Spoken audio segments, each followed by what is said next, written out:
What's up everyone? Today we're going to be building the Portico 75%, so sit back, grab your lube kit, switches, and relax.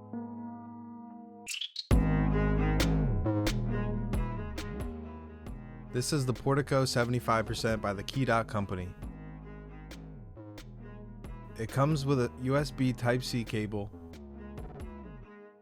C3 V3 stabilizers, gaskets, and keyboard feet. The kit also includes all the tools necessary to build the keyboard: Phillips head screwdriver,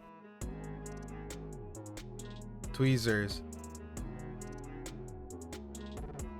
keycap puller,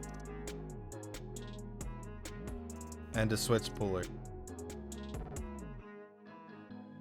Portico is an injected polycarbonate case that's gasket mounted with a rotary encoder, daughter board, FR4 plate, felt dampening plate pad, silicone case mat, and it also has an 8-degree typing angle with a front height of 19mm and a back height of 38mm.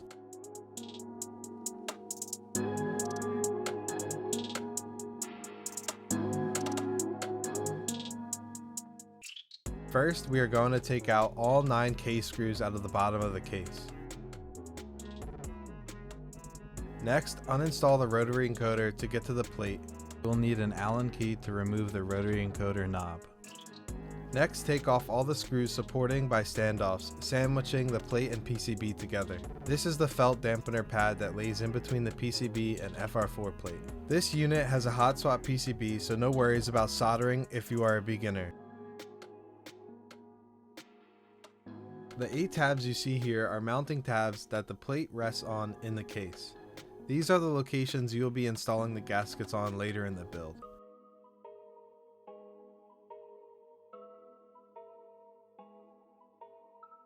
Now let's grab the stabilizers and begin the assembly process. Align the 2 holes of the stem and insert it facing outwards the single hole in the housing. Next, insert the stab wire through the housing into the bottom hole of the stem and clip the wires in securely. Now let's repeat the process for all the stabilizers. For the spacebar, you will need to use the 6.25U stabilizer wire.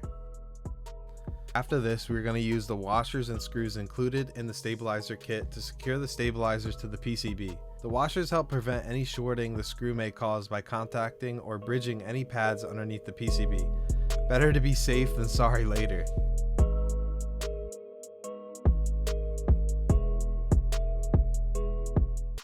Place the felt dampener on the PCB, then following the FR4 plate.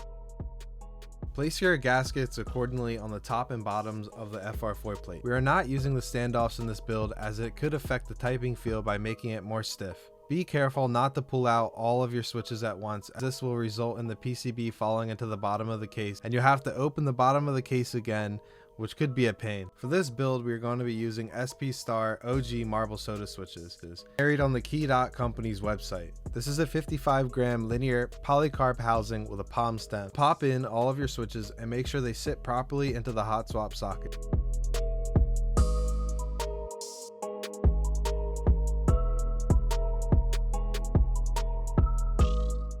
Connect the JST connector to the daughter board first, then the other end into the PCB.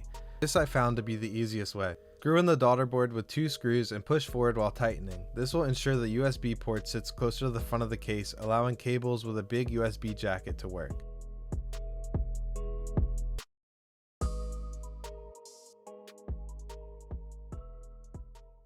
Now screw on the bottom case.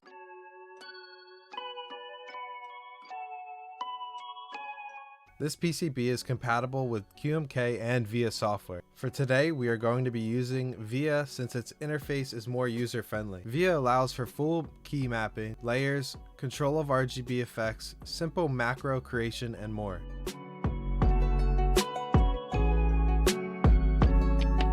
In the key tester tab at the top, press your switches and ensure they all have been seated properly. If one isn't working or lighting up red in VIA, this could mean the switch pin is most likely bent. Grab the switch puller that was included in the kit and proceed to pull out the problem switch. Use the tweezers also included in the kit and straighten out your switch pin as so.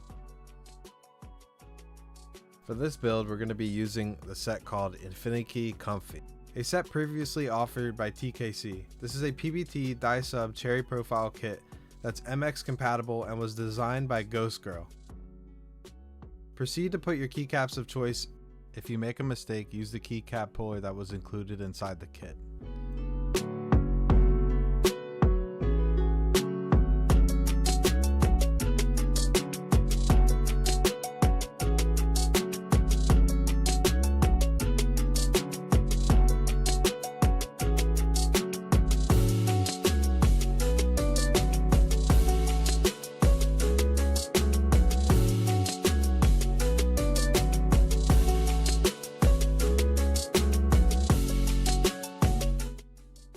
Now here's the Portico 75 with lubed and filmed marble soda OG switches.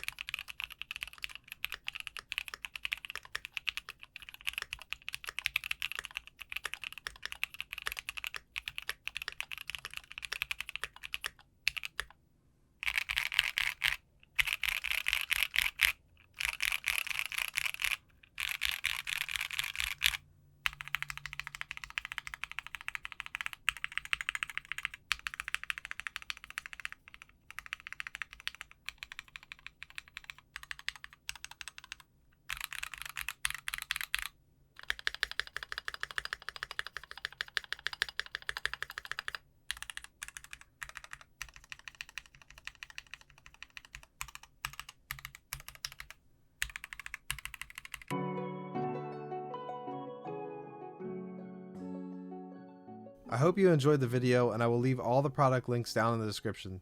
See you guys in the next one.